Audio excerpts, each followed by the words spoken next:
Hello guys, मी अमोल जोशी आणि नेहमीप्रमाणे आपण वीकली मार्केट ॲनालिसिस बघूयात. वर्ल्ड मार्केटचं पण ॲनालिसिस बघूया त्याच्यामध्ये. सो सेक्टरल परफॉर्मन्स आहे साधारण वीकली किती रिटर्न्स कुठल्या सेक्टरमध्ये साधारण मिळाले आहे. तर I T, reality, oil and gas आणि इन्फ्रा हे 4 टॉप सेक्टर्स आहेत की ज्याच्यामध्ये 2 to 4% म्हणजे 4.80% जवळपास 5% आय टीमध्ये रिटर्न्स मिळाले आहेत. देन रिॲलिटी हे 2 हॉट सेक्टर आहेत लास्ट वीकपासनं. ओके. सो आणि एफ एम सी जी आणि फायनान्शियल सर्व्हिसेस जरा वीक आहे. त्यातल्या त्यात एफ एम सी जी सगळ्यात जास्त वीक सेक्टर या आठवड्यात आहे. देन मार्केट सेंटिमेंट्स जर आपण बघितले तर मार्केट मूड इंडेक्स जे आहे त्याच्यामध्ये आता ग्रीडकडे मीटर दाखवते आपल्याला साधारण. बट फिअर अजून तरी नाही आहे, किंवा एक्स्ट्रीम ग्रीड किंवा एक्स्ट्रीम फिअर असं काही नाही आहे आत्ता तरी. सो त्या डिटेल आपण बघणारच आहोत. बट जनरली जानेवारी टू मार्च म्हणजे या फर्स्ट क्वार्टरमध्ये मार्केट खूप वॉलाटाईल असतं, म्हणजे इन्क्लुडिंग वर्ल्ड मार्केटमध्ये पण वॉलाटिलिटी जास्त असते आणि इंडियन मार्केटमध्ये पण असते. आणि याच्यामध्येच साधारण वर्षाचा अंदाज येतो की या इयरमध्ये मार्केटमध्ये बुल रॅली होणार आहे का, बेअर होणार आहे का, काय होणार आहे. साधारण अंदाज त्याचा येतो, कारण याच्यामध्ये फर्स्ट क्वार्टरमध्ये साधारण बजेट्स पण असतात फेबमध्ये. देन मार्च एंडिंग असते, मग इलेक्शन आता येतील. त्याच्यात ठीक आहे की बी जे पी येईल नाही येईल वगैरे बाकीच्या गोष्टी ठीक आहे. बट चार्ट्स आपल्याला काय सांगतात ते पण आपण बघणार. देन यू एस मार्केट जर म्हटलं आपण तर यू एस मार्केटमध्ये साधारण नोव्हेंबरमध्ये इलेक्शन्स असतील. सो आत्ता जरी आपले रिझल्ट चांगले आले किंवा बी जे पीला सपोर्ट झाला आणि मार्केट वर गेलं तरी, आणि जर नोव्हेंबरच्या दरम्यान यू एसमध्ये काहीतरी इलेक्शनमध्ये गडबड झाली तर आता तेव्हा पण खाली येऊ शकतं मार्केट. सो प्रायमरीली आत्ता काय होणार आहे आपण ते पहिले बघूयात. आणि ही वॉलाटिलिटी 2024मध्ये एक्सपेक्टेड आहे, कारण 2024 टोटल 8 येते जसं आपण शनीचा नंबर म्हणतो. शिवाय फेब हा मंथ 29 दिवसांचा आहे, तो पण म्हणजे शनीलाच रिप्रेझेंट करतो. सो या सगळ्या गोष्टी जुळून आल्या आहेत आणि साधारण काय होते ते आपण त्याचा आढावा घेऊयात. सो निफ्टीचा चार्ट आहे आणि निफ्टीमध्ये जर आपण तिन्ही चार्ट जर बघितले, मंथली चार्ट आहे राईटला, मध्ये वीकली आणि डेली. सो मंथली स्ट्रॉंग आहे, कॅन्डल्स बऱ्यापैकी ब्रेकआउट पण मिळाला आहे प्रिव्हियस कॅन्डलला. R S I already above 60 आहे. वीकली पण स्ट्रॉंग आहे आणि डेलीला काही डेजपासून तो कन्सोलिडेशनमध्ये गेला होता. बट आता एक लास्ट जी कॅन्डल आहे फ्रायडेची, सो तिने चांगला ब्रेकआउट दिला आहे आणि तिकडनं म्हणजे तो सस्टेनेबल दिसतो आहे साधारण आता. ओके. देन बँक निफ्टी जर बघितला तर कम्पॅरेटिव्हली बँक निफ्टी जरा वीक आहे. बऱ्याच वीकपासनं साईडवेज दिसतो आहे तो. 4-5 वीक्स झाले किंवा मंथली कॅन्डल पण साईडवेजच दिसते साधारण अजून जी स्टार्ट झाली ती. देन डेलीचा चार्ट बघितला तर एक रेजिस्टन्स घेतला होता आणि तो सस्टेन नाही झाला वर आणि तो खाली चालला आहे. आता परत एक खालनं एक पुलबॅक रॅली मिळाली आहे, बट तो किती सस्टेन होतो अजून त्याचा फॉलो थ्रू नाही मिळाला आपल्याला. आणि डेलीचा आर एस आय जो आहे तो बिलो 40 गेल्याचा आपल्याला दिसतो आहे. जोपर्यंत तो स्ट्रॉंगली अबाव 60 येत नाही, बिलो 60 गेला आहे, स्ट्रॉंगली अबाव 60 येत नाही तोपर्यंत स्ट्रेंथ किती असेल असं काय सांगता येत नाही. बट निफ्टी स्ट्रॉंग आहे आणि बँक निफ्टी थोडासा वीक आहे on a daily time frame. A D एक्सचा जर पार्ट बघितला तर ए डी एक्स पण डिक्लायनिंग आहे इकडे. अजून तरी स्ट्रेंथ त्याच्यात डेली चार्टमध्ये पकडली नाही त्याने. सो बँक निफ्टी मिक्स हे आहे सिच्युएशन. आणि निफ्टी आणि बँक निफ्टी दोन्हीचे चार्ट जर आपण कम्पेअर केले, so it's kind of a divergence between these two indexes. So एक डायव्हर्जन्स आहे, but still it is not confirm yet. Okay. Then कमोडिटीजमध्ये आपण गोल्ड जर बघितलं, सो गोल्डचा पण मंथली काय खास नाही, एक रेजिस्टन्स घेतो आहे 60ला.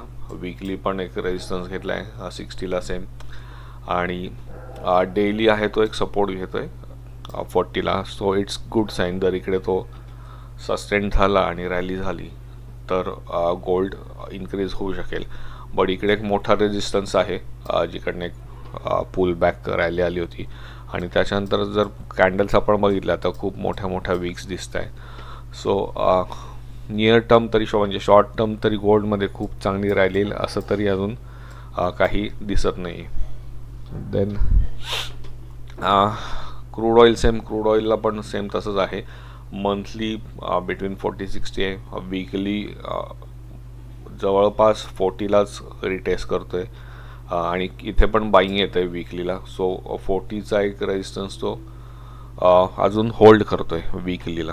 ओके. आणि डेलीला तर खूप मिक्स अँड मॅच आहे, म्हणजे कन्सोलिडेशन पॅटर्नमध्येच आहे. RSI ADX ऑलमोस्ट फ्लॅट आहे. ओके. देन नॅचरल गॅसमध्ये पण मंथली 40 होल्ड करतो आहे. सो मंथली 40 होल्ड म्हणजे it's kind of a value buying म्हणजे काही पिरियड तो आपण होल्ड करू शकतो. पिरियड म्हणजे साधारण वर्षभर वेट करू शकतो की म्हणजे इन्व्हेस्टमेंटला जनरली आपण बघतो की व्हॅल्यू बाईंग जर आलं, याच्यामध्ये काही स्टॉक बघणार आहोत आपण की जे तुम्ही आता इन्व्हेस्ट करून ठेवू शकतात फॉर अ लाँग टर्म म्हणू शकतो आपण त्याला, किंवा साधारण वर्षभर तरी ॲटलिस्ट. सो त्याचे रिटर्न्स हळूहळू तुम्हाला दिसू शकतात. सो नॅचरल गॅसमध्ये डेलीला तरी स्ट्रॉंग आहे तो, बट मंथली खूपच जास्त वीक आहे. सो इथे पण मिक्स अँड मॅच आहे. ट्रेडिंग किंवा इंट्राडेसाठी चांगला आहे नॅचरल गॅस सध्या तरी. ओके. देन इंडेक्स बघूया. US इंडेक्स आहे डो जोन्स. ओके. आणि मंथली जो कॅन्डल ओपन झाली आहे इंडिसिसिव्ह. सो मंथली RSI जो आहे तो 60ला होल्ड करत आहे अजून, तिथेच फ्लॅट आहे. देन वीकली स्ट्रॉंग आहे, काही प्रॉब्लेम नाही. आणि डेली पण 40ला सपोर्ट घेतो अजून, 60ला सपोर्ट घेतो अजून तरी. सो इकडनं जर एक बाउन्स बॅक आला तर ही एक परत कंटिन्युएशन रॅली होऊ शकते. बट वीकली 4 वीक्स झाले म्हणजे साधारण 1 मंथ की तो एक पॅटर्न ब्रेकआउट नाही करत आहे, कन्सोलिडेशनमध्येच आहे, जसं डेली चार्टला दिसू शकतं आपल्याला. सो हा जर स्ट्रॉंग कॅन्डलनं ब्रेक केला, इकडे ट्राय केला होता लास्ट आत्ताचा सेशन जो होता फ्रायडेचा, बट तो सस्टेन नाही झाला आणि सेलच डॉमिनंट झाले तिकडे. सो डो जॉन्समध्ये पण अजून स्ट्रॉंग बुल मुवमेंट नाही अजून तरी असं म्हणता येईल आपल्याला. देन US नॅसडॅक बघूयात आपण. नॅसडॅकमध्ये पण मंथली आणि वीकली स्ट्रॉंग आहेत. इकडे एक स्मॉल रेजिस्टन्स आहे वीकला, इंडिसिसिव्ह जी कॅन्डल आहे त्याचा. जर ही ब्रेक करते तर एक कंटिन्युएशन रॅली आपल्याला बघायला मिळेल. एक पुल बॅक आली होती बट ती चांगली सस्टेन केली आहे, बऱ्यापैकी वर आले. आणि डेलीला पण अबाव 60 आहे. सो नॅसडॅक एक बऱ्यापैकी चांगली मुवमेंट मिळू शकेल असं वाटतं अपसाईडला.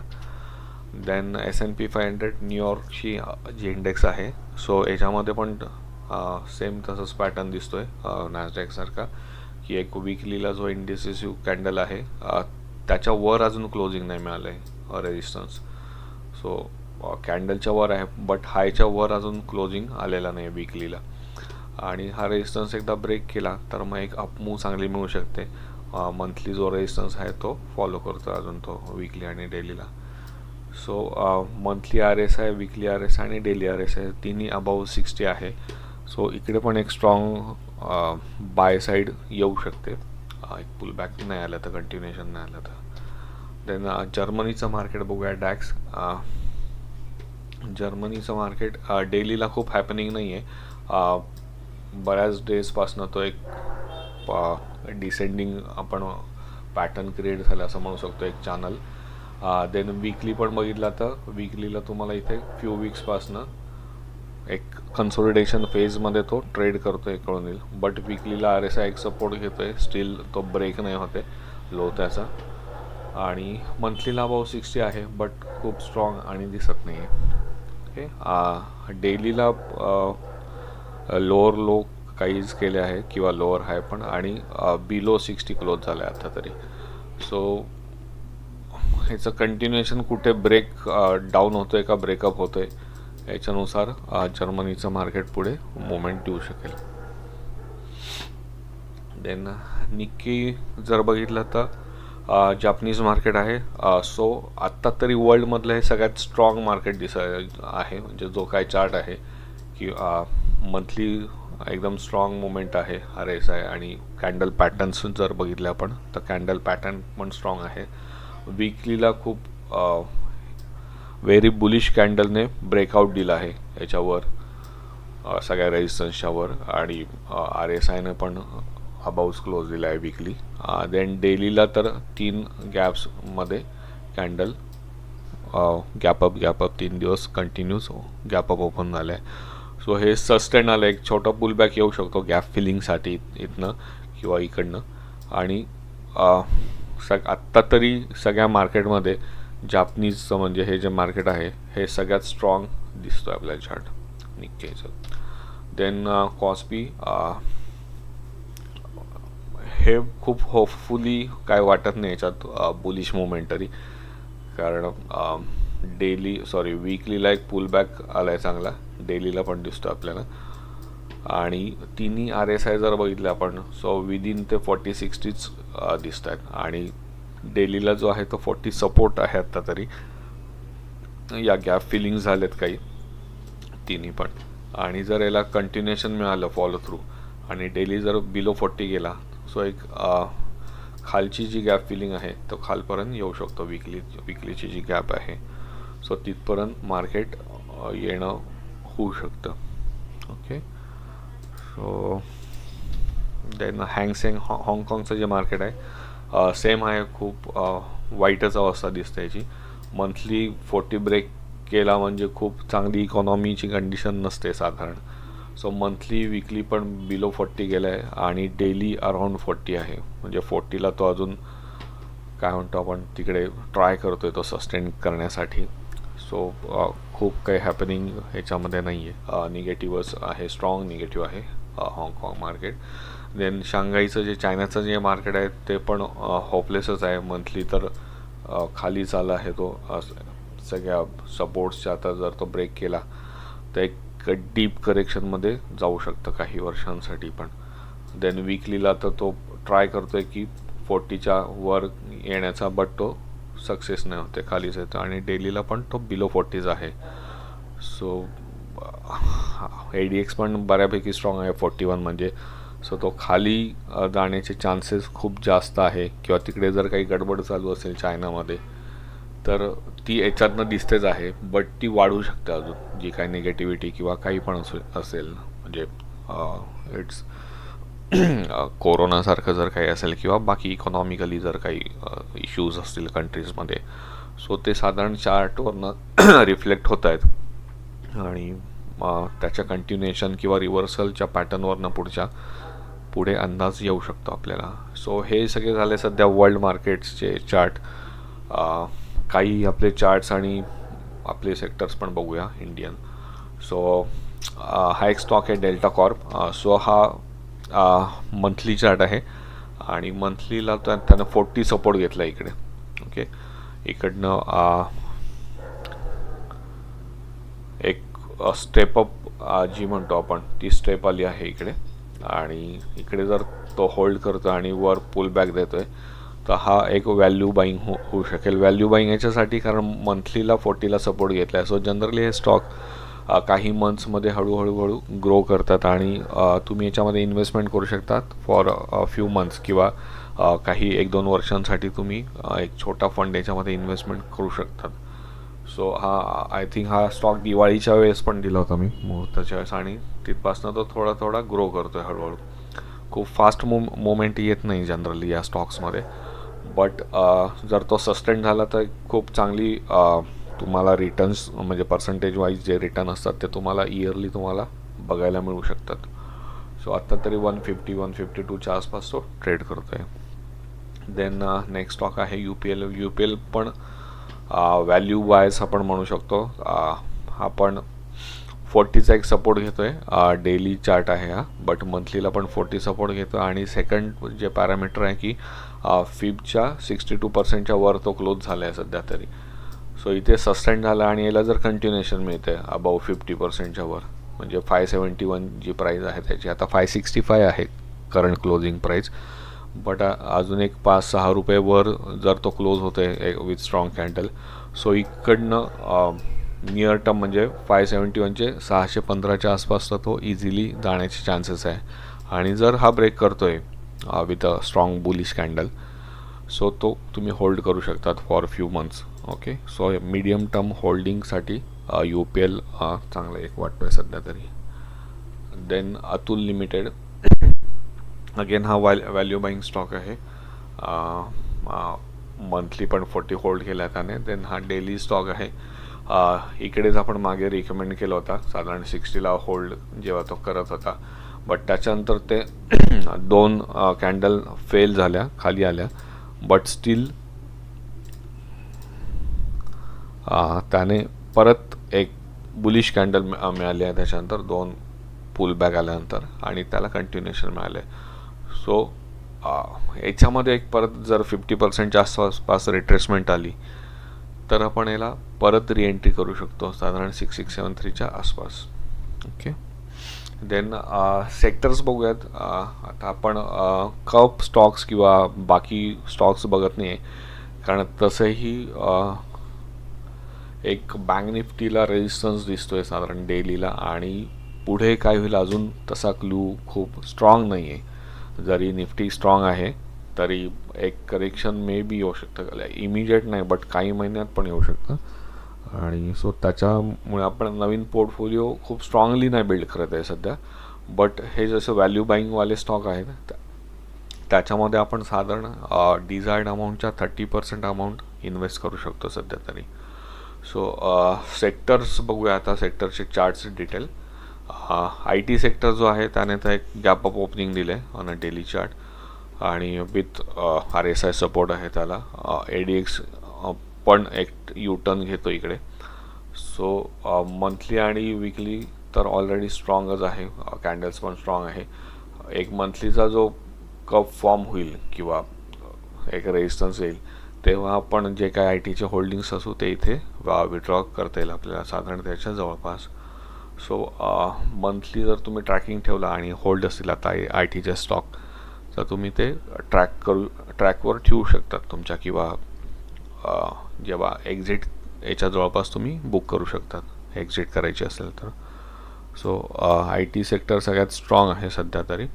देन PSU बँक, हा पण स्ट्रॉंग सेक्टर आहे आणि मंथली, वीकली आणि डेलीला एक स्मॉल रेजिस्टन्स आहे इकडे, बट RSIचा सपोर्ट दिसतो आहे वीकली आणि मंथलीला. डेलीचा जर सस्टेनेबल झाला आणि फॉलो थ्रू मिळाला, वर जर कॅन्डल क्लोज होते, सो PSU बँक पण एक पुढे चांगली मोमेंट देऊ शकेल.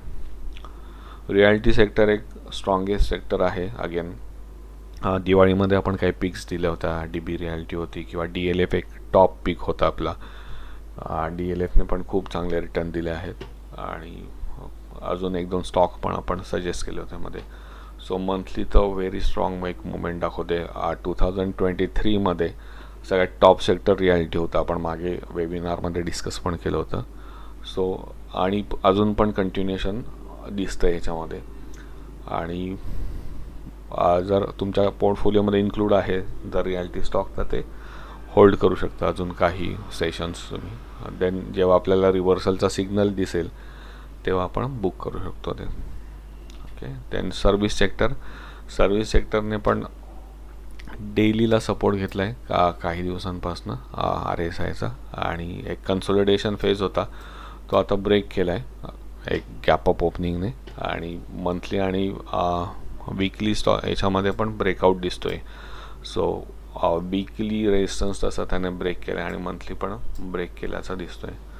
सो सर्व्हिस सेक्टरमध्ये पण एक बूम येऊ शकते हळूहळू. देन मीडिया जर बघितला तर लॉंग टर्म पर्स्पेक्टिव्हने तो एक स्ट्रॉंग आहे, बट एक वीकलीला रेजिस्टन्स जो फेस केला आहे तो सस्टेन नाही झाला आणि कॅन्डल खालीच क्लोज झाली आहे. डेलीला पण कन्सोलिडेशनमध्येच आहे तो, आणि त्याचा डेली RSI जो आहे तो बिलो 60 क्लोज झाला आहे. सो याच्यामध्ये अजून इमिजिएट मुवमेंट तरी काही दिसत नाही आहे. ओके. देन मेटल सेक्टर पण एक स्ट्रॉंगेस्ट सेक्टर होता 2023चा. हा पण मंथली आणि वीकली स्ट्रॉंग दिसतोय RSI वाईज. वीकलीला एक सेम रेजिस्टन्स दिसतोय. जर डेलीला जसं कन्सोलिडेशन झाले, हा जर ब्रेक करतोय तर मेटल परत एक बूममध्ये येण्याचे चान्सेस आहेत. सध्या तरी आपण साईडवेज त्याला म्हणू शकतो. देन प्रायव्हेट बँक्स आहेत. प्रायव्हेट बँक पण लॉंग टर्म पर्स्पेक्टिव्हने कन्सोलिडेशनमध्ये actually, but RSI wise strong आहे. आणि डेलीचा आपण चार्ट बघितला तर त्याच्यात खूप हॅपनिंग नाही अजून. ओके. एक ट्रायंगल पॅटर्न किंवा एक कन्सोलिडेशनमध्ये तो ट्रेड करतोय. जर स्ट्रॉंग कॅन्डलने वर ब्रेकआउट दिला तर प्रायव्हेट बँकमध्ये आपल्याला विचार करता येईल परत. Okay. Then energy sector energy strongest sector आहे सध्याचा तरी. मंथली, वीकली आणि डेली तिन्ही ठिकाणी स्ट्रॉंग कॅन्डल आहे. एनर्जीमधले स्टॉक्स तुम्ही चेक करू शकतात आणि त्याच्यामध्ये आपण सध्या ट्रेडिंग किंवा शॉर्ट टर्म इन्व्हेस्टमेंट हे करू शकतो. Then financial services. फिनान्शियलमध्ये पण सेम बँक निफ्टीच्या जवळपासच आहे तो चार्ट, की वीकलीला कन्सोलिडेट झाला आहे. RSI वाईज मंथली आणि वीकली स्ट्रॉंग आहे सध्या तरी, अबाऊ 60 आहे. बट डेलीला तो कन्सोलिडेशनमध्ये गेला आहे RSI, आणि सेम तो ट्रायंगल पॅटर्न होतो आहे. सो हा पण एक पुलबॅक खाली देतो आहे. गॅप फिल्स होत आहेत, खालपर्यंत येतो आहे का वर ब्रेकआउट देतो आहे, याचा आपण वेट करणार. आणि मग त्याच्यानंतर या फायनान्शियल सर्व्हिसेसमधले आपण स्टॉक्स फाइंड आउट करू शकू. जनरली कुठल्याही कंट्रीचं फायनान्स सेक्टर जर डाऊन असेल किंवा साईडवेज तर काहीतरी गडबड होऊ शकते किंवा होणार असेल असे अंदाज आपण बांधू शकतो. So may be in a near काही महिन्यामध्ये होऊ शकतं किंवा काही वीक्समध्ये पण होऊ शकतं. बट इथे काहीतरी पॅटर्न जनरेट होतं आहे फायनान्समध्ये, म्हणजे मे बी काहीतरी होऊ शकतं. So wait and watch. अजून तरी याच्यामध्ये ॲक्टिव्हली इन्व्हेस्टमेंट काय करायला नको. ट्रेडिंग करू शकता तुम्ही इंट्राडे बेस वगैरे किंवा swing trading, so that is fine. Then pharma sector. Pharma पण स्ट्रॉंगेस्ट आहे तिन्ही डेली, वीकली, मंथलीला. डेलीला काही कन्सोलिडेशन सेशन झाले आहेत. सेम अगेन याला जर कंटिन्युएशन मिळतं आहे तर मग आपण याच्यात तरी इन्व्हेस्ट करू शकतो. ओके. Auto sector. ऑटो पण स्ट्रॉंगेस्ट सेक्टर आहे तिन्ही पण फेजला, आणि याच्यामध्ये पण काही प्रॉब्लेम वाटत नाही सध्या तरी. ऑटो सेक्टर पण एक स्ट्रॉंग सेक्टर होता 23मध्ये, आणि जसं मारुती झाला किंवा M&M झालं, हे खूप चांगले परफॉर्मन्स दिले आहे गेल्या काही वीक्समध्ये. सो ते स्टॉक्स पण तुम्ही ट्रेडिंग करू शकतात. देन हे तर झालं मार्केट सिनारिओ पूर्ण. इथून पुढे फॉरेक्सच्या खूप साऱ्या एन्क्वायरी आल्या होत्या. फॉरेक्स ट्रेडिंगबद्दल माहिती पण हवी होती. सो फॉरेक्स मार्केटची पण एक बॅच लवकरच चालू होते. फॉरेक्स मार्केटचं बेसिकपासनं सगळ्या गोष्टी त्याच्यात इन्क्लूड करतो आहे आपण. आणि साधारण 21 जानेवारीला पासनं तो कोर्स चालू होतो आहे. सो 21 जानेवारी ची जी बॅच असेल, 21 जानेवारीला चालू होईल पहिली बॅच. साधारण 12 ते 15 लाईव्ह सेशन वेबिनार असतील. ओके. सो त्याच्यात बेसिक्सपासनं इम्प्लिमेंटेशनपर्यंत फॉरेक्समध्ये काय काय पेअर्स असतात, कसं ट्रेड करायचे, आणि मेन म्हणजे प्रॉप फर्म कसं क्रॅक करायचं. सो प्रॉप फर्म जर कोणाला माहीत नसेल तर ते पण मी सांगेल आपल्या ग्रुपवर. आणि ती प्रॉप फर्म क्रॅक करण्यासाठी पण आपण मदत करणार.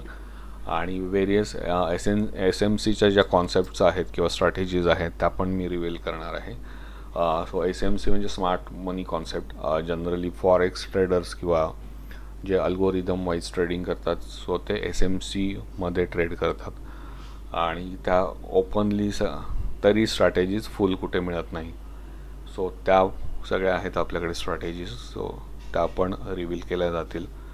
आणि त्या SMCच्या स्ट्रॅटेजी काही थोड्या मॉडिफाय करून त्या आपल्या इंडियन मार्केटमध्ये पण वर्क करतात खूप परफेक्टली. जसं मागे एक वेबिनार घेतला होता तेव्हा मी साधारणतः गॅप आणि बाकी गोष्टी सांगितल्या होत्या बेसिक. सो त्या लक्षात आल्या असेल तुम्हाला. त्याच्याहून बँक निफ्टी किंवा इंडेक्स किंवा ऑप्शन्समध्ये ट्रेड करण्यासाठी त्या खूप चांगल्या वर्क होतात. जरी तुम्ही हा कोर्स करून फॉरेक्समध्ये नाही केला आणि इंडियन मार्केट्समध्ये जरी कंटिन्यू ठेवलं तरी तुम्हाला त्याची हेल्प होईल. सो त्याचा एक आपण लुकअप पण बघणार की त्या स्ट्रॅटेजीज इंडियन मार्केटमध्ये कशा इम्प्लिमेंट करायच्या. खास करून गोल्ड ट्रेडिंग पण आपण बघणार आहोत त्याच्यामध्ये. म्हणजे फॉरेक्स गोल्ड, आपलं रेग्युलर गोल्ड नाही. सो फॉरेक्समधलं जे गोल्ड आहे त्याच्यामध्ये पण खूप चांगले बेनिफिट्स किंवा प्रॉफिट जनरेट होतो. हे सगळं डॉलरमध्ये होत असल्यामुळे त्याचे रिटर्न्स खूप चांगले मिळतात. आणि ह्याची फीज आहे 12,000 रुपये. सध्या कमी ठेवली आहे खूप. ॲक्च्युली कोर्स खूप महाग आहे, बट सध्या ह्याची फीज 12,000 आहे आणि या सगळ्या गोष्टी ह्याच्यात इन्क्लूड आहे. सो इंटरेस्टेड असेल तर ग्रुपमध्ये किंवा मला पर्सनली कॉन्टॅक्ट केला तर मग आपण बाकीचं रजिस्ट्रेशन किंवा ज्या गोष्टी आहे त्या करून घेता येतील आपल्याला. सो आणि त्याच्यामध्ये पण 15 लाईव्ह सेशन असणार आहे, मध्ये गॅप ठेवून असाइनमेंट्स पण असणार आहे. सो ते समजण्यासाठी सोपं होईल. साधारण 27 पेअर आहेत फॉरेक्समध्ये, 27 पेअर्स. आणि कुठल्या पेअरमध्ये वर्क करायचं, कशी चूज करायची, किती फंड लागतो, किंवा आपला स्वतःचा फंड यूज न करता फॉरेक्समध्ये ट्रेड पण करता येऊ शकतो. सो ते कसं करायचं आणि प्रॉप फर्म कशा क्रॅक करायच्या, ह्या सगळ्या गोष्टींचं त्याच्यामध्ये गायडन्स असणार आहे तुम्हाला. सो